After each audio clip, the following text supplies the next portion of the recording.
I was just remembering buying my first business. It was just something out of a book. And I was going to pick up the book and read it to you, but just imagine that I've figured out how to make like 40K for the year. I was putting my kids to bed hungry.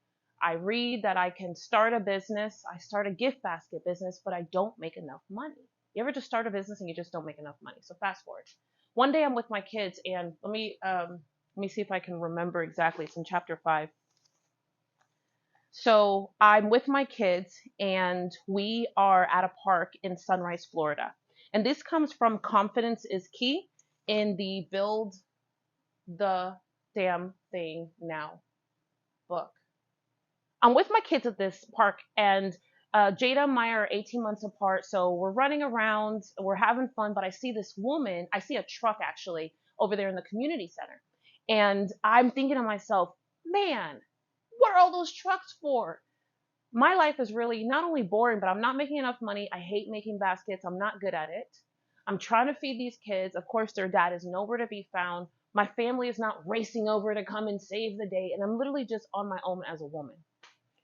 I go over and with my kids in hands, I walk inside of this place. Now, in this, there's a woman. She has a clipboard and she's doing all this and they're decorating tables and it's exciting. And I'm thinking to myself, what are they doing? I've never been to an event before. I don't understand what it is. So I walk over to her and I got to tell you, like, this is called Confidence is Key because I'm walking you through not only the story, but I'm walking you through. I would not have thought of myself as having confidence back then. My ex-husband was in the streets. I was a single mom. I can't feed my kids. I'm in tears probably every 3 or 4 days. I'm cussing God in multiple languages. And the fact of the matter is that I just had this one moment of determination because I don't like what I'm doing as a woman, but I know I got to do something different. I tap this lady on the shoulder. I'm like, hi, I have a question for you. What are you doing? And she looks at me like, and she's kind of like, I'm an event planner, and basically tells me this is her company and that there is some type of an event happening. I think it's a wedding. I'm blown away because what she's doing looks like so much fun. And specifically, I say to myself, man, like I get into this place of, oh my gosh, maybe I could do what she's doing. Now, instead of me thinking that I could just do what she's doing, I have this bright idea that I'm going to go ahead and ask her this question. I have a quick question for you. Have you ever thought of selling your business? This lady looks at me, way older than I am. She kind of looks me up and down and she's like, takes out her card, not out of her pocket, but like out of a thing. And then she's like, you know what? Call me in 2 weeks. In my mind, I'm like, yippee. And as far as I'm concerned, she just said I can buy the business. One, I don't have no money. Two, I don't have any money. Third, I know nothing about events, but I got excited because I asked a question and someone responded. And I think as a woman, I have been through so many scenarios that no one respected me when I asked a question. So I feel like in the tiniest way I was heard, maybe. Truth of the matter is that I go home, I read all the books, race through every thing, and I start stalking her business. Her business is like 15 minutes from my, not house, but where I'm sleeping in someone else's house. Now, the truth of the matter is that we get into dialogue in 2 weeks, and before we know it, I am sitting.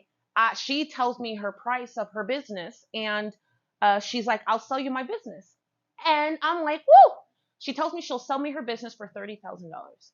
Now I want to have context to this because number one, I don't have $30,000. I have like $9 in my account. Probably it's negative $9 on this day, but based on what I had read, all of the businesses were like hundreds of thousands of dollars to own. So the fact that she was selling me hers at 30,000, I thought it was a deal. At that point, I owned my little gift basket business, and I was just too ahead of myself. I tell her, yes, I'll do it. I convince her though to sell me the business and let me pay $5,000 a month for 6 months until I own it. She has a retail shop that's in Miami, and it's on a main road. And I'm like, yes, I'm gonna take this and we'll make it work. Fast forward, she has a lawyer. She draws up the contracts. She is the person who does all the things. I show up to a lawyer place within 30 days. Now, here's the truth of the matter. I don't even tell nobody I'm doing this. You know why? Because one, I don't want to hear it. Two, I don't want to hear it. Three, I know someone's gonna go, what the hell are you doing? You don't even have no money. Your business is, everybody's gonna talk smack, and I'm a know-it-all. I don't know if I was a know-it-all or I was just scared. I'm not sure. I think I was just scared of someone else shooting down my dream. I think I was just scared of someone else telling me I can't do something. And I was finally getting the courage in my life to be able to do something. So I show up to the day, lawyer, blah, blah, blah, sign on the dotted line. She tells me, actually, she wants $25,000 for her business. I tell her I'll pay $30,000 for this business. And me paying $30,000 for this business, oh, sorry, and me paying $30,000 for this business, I pay $5,000 as like, I don't know, like I guess a fee. It works. I signed the pieces of paper. Now, I'm going to read you this from this chapter because I really need you to understand where I am. So right now, I've signed, I've bought a business, a retail business, and I'm doing all of that. So we close. She says, her and her lawyer, congratulations.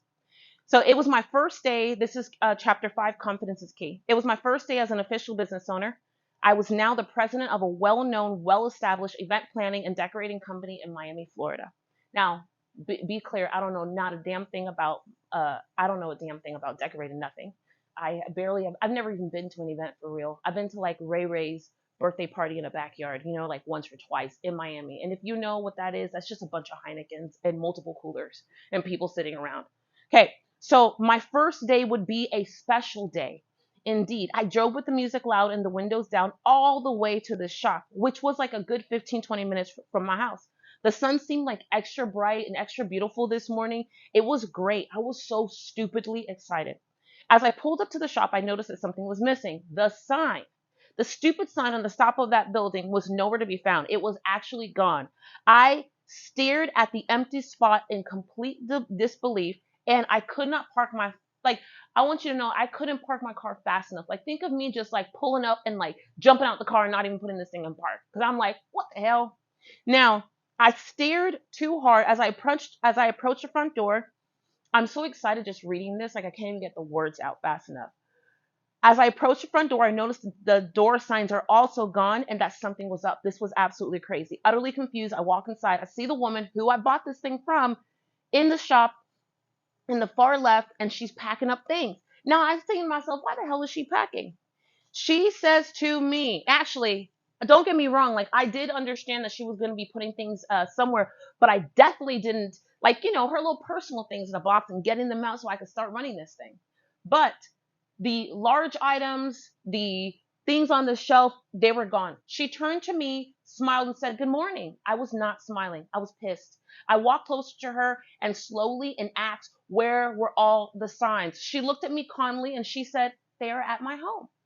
Now I'm like, I'm a little hood. So I was like, wait a second. I almost, like, you have a moment where you're angry, you try to compose yourself as a human, as a woman. That's exactly where I was.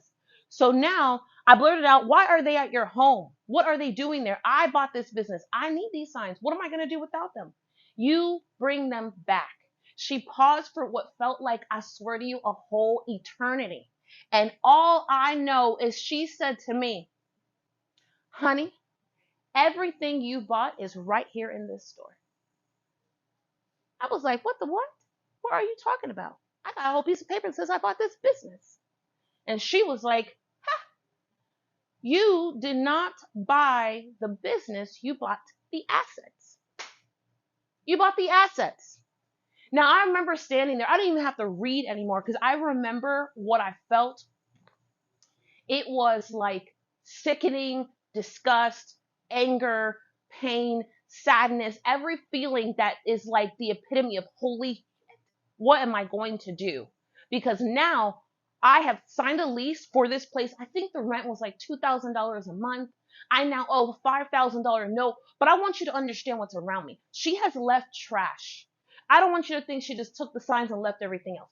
Anything that was good, she literally just pulled it like this and took it off and put that shit in the box. Anything that was broken, anything that had tears, she left it right there. Anything that was battered and could barely be used, she left it right there. Now, in the back of this place, she left some tuxedos that were unfinished. She left wedding dresses that were unfinished, but that's not what I bought. And more importantly, I don't know what the hell to do with those things.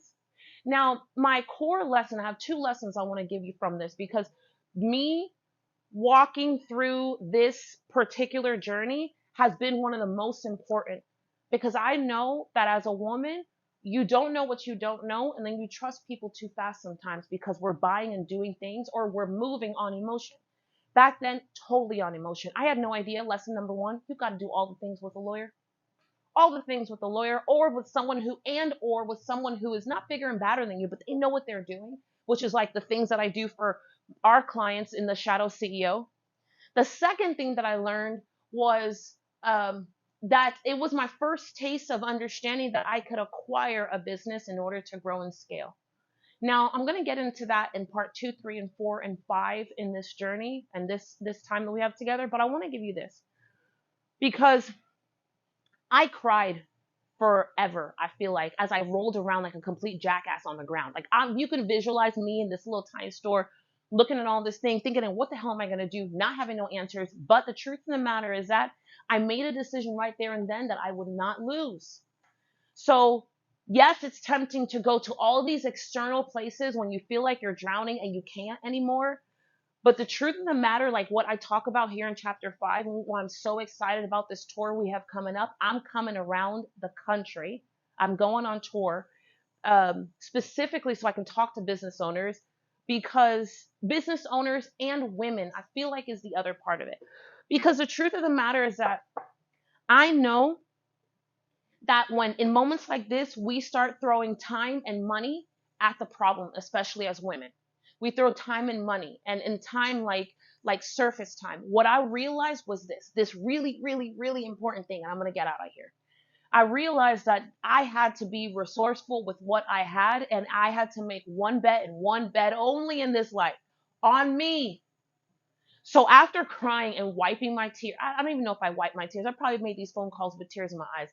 But I go to the yellow pages, and if you're too young, if you're not a millennial, if you're younger than a millennial, you may not know what a yellow pages are. But this was a big ass book that would sit inside of your business in your house, and you would look through numbers. And I started to call every single business that was complementary to mine. And I started to go, hi, I own a such and such business. Do you have anybody who's looking to da da da? Build relationships with people. My goal was 10. 10 people in the Miramar community that had businesses that were complementary. Limousine, photographer, a caterer, a florist. I just called them all. Built relationships and said, "Hi, I'm an event planner. I never planned no event in my life.